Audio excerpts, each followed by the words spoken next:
চলমান যুদ্ধ পরিস্থিতিতে পবিত্র আল আকসা মসজিদে রমজানের তৃতীয় জুম্মার নামাজ আদায়ে নিষেধাজ্ঞা দিয়েছে ইসরায়েলি কর্তৃপক্ষ। বৃহস্পতিবার এক ভিডিও বার্তায় এ সংশ্লিষ্ট নির্দেশনা দেয় ইসরায়েলি প্রতিরক্ষা বাহিনী আইডিএফ।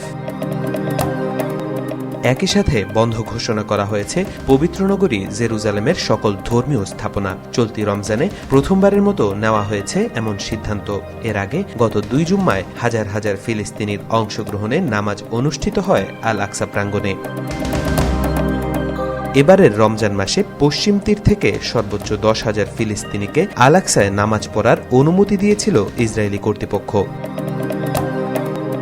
জেরুজালেমে অবস্থিত আল আকসা মসজিদ মুসলমানদের অন্যতম পবিত্র স্থান। 1967 সালের 6 দিনের যুদ্ধের পর জেরুজালেম দখল করে নেয় ইসরায়েল।